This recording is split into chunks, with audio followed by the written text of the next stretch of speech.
This is Morris Allman with the Springfield Armor, and you're watching NBA Featurecast.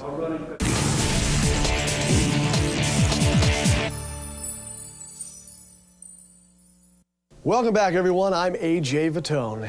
December 18th, 2009 was a night of firsts for the Springfield Armor.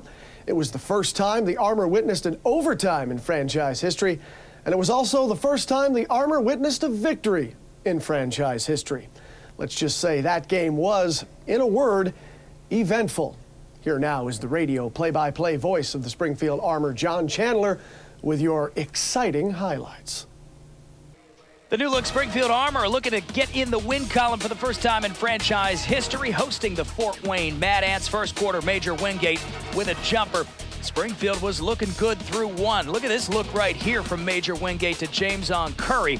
Oh, sweet feed to Curry, who throws it in reverse on the baseline. It's 19-18 Springfield. Fort Wayne can shoot from the outside, though. Ron Howard, their leading scorer, in the corner, spots and hits the three. 24-22 Fort Wayne after one. Let's jump to the third. Kyle McIlharney with a deep look to give the Mad Ants a 10-point advantage, but Morris Almond and the Armor come thundering back. Sweet baseline jam right there from Almond. And then in the fourth quarter, for the tie with 13 seconds to go, Maurice Maxwell's finger roll ties it at 93. We go to overtime. In overtime, it's McIlharney again, this time from three. Bang! Fort Wayne up 96-95. But in the waning moments, James on Curry with the steal.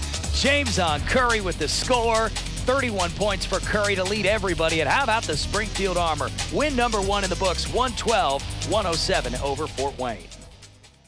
Thank you, John. Defense played a big role in Springfield's first ever victory, and so too did the crowd. And as you're about to find out, both of which were extremely important to Coach Brown and the Armor. The Springfield Armor's first win in franchise history would not have happened without D. Well, yes, that D, but more importantly, this D. Armor head coach D. Brown was pleased with his team's defensive effort against Fort Wayne. Prior to the game, Brown urged his players to hold the Mad Ants to a certain number of points per quarter. I mean, the telltale step for us was, we always wanted to allow our opponent 20 points a quarter. In the third and fourth quarter, they had 22 and 21 points. So that means we're getting after it on defense. Again, we got to do a better job of getting a stop and a score and making them pay for it. You don't want to come up empty-handed. When you defend, the game becomes easier. You get a stop, and then you get in transition. It helps you because guys are in a rhythm, they're in a flow. The whistle's not blowing. You got to stop. Therefore, now we're in a transitional mode where guys are comfortable doing what they do, and defense always creates good offense. Even though Fort Wayne shot a sizzling 43.8% from three-point range in the first half, the Armor took advantage of their size underneath, scoring 22 points in the paint and winning the rebounding battle 21-19. Despite edging out the Mad Ants on the boards, Springfield was down 5 at the half. Third quarter, the Mad Ants came out firing and built a 9-point lead late, but it didn't last. Fort Wayne's largest lead was sliced down to 5, due in large part to Springfield's defensive intensity, which kicked into high gear by the end of the third quarter.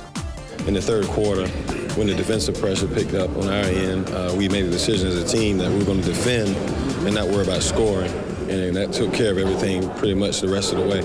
Even though we've been losing these games, you can ask those coaches over there, we had great practices, and we just couldn't carry it over. And tonight we carried it over, and we just got lucky, man. That's all it's about is luck. Every possession we cherish in practice, and we go 110% in practice. And when the game get on the line in the games before, we didn't show up. So at the most part, we was just talking about trying to carry everything over. The Armor started the fourth quarter shooting a frigid 6 for 18 from the field. Maurice Maxwell was Springfield's savior in the fourth quarter, connecting on this long-distance two to bring the Armor within 2 with 33 seconds to play. Maxwell's drive here with 10 seconds to go tied the game at 93. And finally, Coach Brown was seeing his defense lead to offense, especially when it counted, something Coach has been stressing in practice since day one. we're stressing pushing the ball because we have athletes. We got guys who can run. We got guys who can get to the basket. And now you bring a guy in like a Marcus Campbell. Now you can dump the ball too. And T.J. Cummins is playing great since he's been here. So again, we speed the game up a little bit because we have guys who can score the basketball like James on and Morris. But again, it's what we did in practice. We could get 3 consecutive stops. It's like, that's the game. 6 stops and a score, and you break your team down mentally. Fort Wayne still played well. They stretched the defense out. They made a lot of threes tonight. It was a tough cover for our guys, but I think overall, I think they were just tough enough when we needed them to be tough. Tied at 93 at the end of regulation, we would need overtime. In the extra session, the Armor came out firing on all cylinders. James Curry, who led the Armor with a game-high 31 points, was the star of the show after this play. A nice steal, and then the layup with just 27 seconds to go. Just being in the right place at the right time, I guess. It was a lucky play, man. And just so happy it came in my hands and just finished the playoff. We trust in him so much. He's a leader. He's the offensive leader on this team. And when it comes to defense, he stepped up big tonight. So we was just there to back him up because from the start, me, James and TJ, we just looked at each other and we just got to carry everybody tonight. And James stepped up so big and everybody's so proud of him. That he came out and found people early, and then he found his shot. I got a chance to play him off the ball a little bit. Bringing Chris Lowe in gives me a chance to have James slide to the off guard a little bit, and because he's a dynamic scorer. And Chris, again, pushed the pace. Pressure on defense, and it got James off on being on the off guard. And guys like James Curry, who's been with the Armor since day one, spent the night feeding off the energy from the home crowd. The Mass Mutual Center was noisy during Springfield's first win, and don't think for a second the team didn't notice. It was awesome. They was with us, and we showed perseverance, and we went through the battle, through the fire, and they was right there with us every step, screaming and screaming. It's just having that 6th man, almost like in college. You had that 6th man there with you, and it kind of give you momentum. And we just took it from there, and took advantage of it. You could tell the crowd was into it. With Springfield, the Armor being a hometown team, you could tell they were itching for a win. So I'm happy for them as much as I am for us. We had the momentum. We knew once we got in the OT, we had the crowd behind us. To give us that extra boost. Once your legs start to go a little bit. So we felt good going into the extra period. They heard them tonight.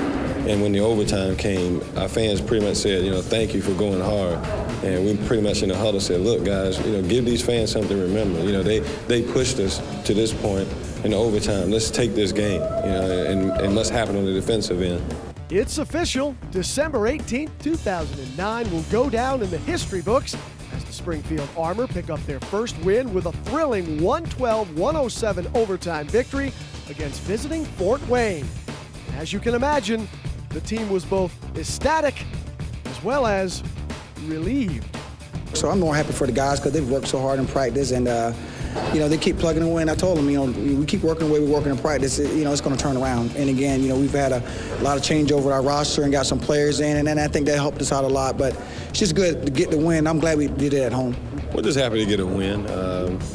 It's been a tough stretch for us in terms of just finishing ball games, and I felt tonight that the guys just made a decision midway through that game that no matter what was thrown at us, we were going to finish this game the right way. It's big for the team, as a new franchise, kind of got off to a rocky start, but, you got to start somewhere, and tonight was a good start.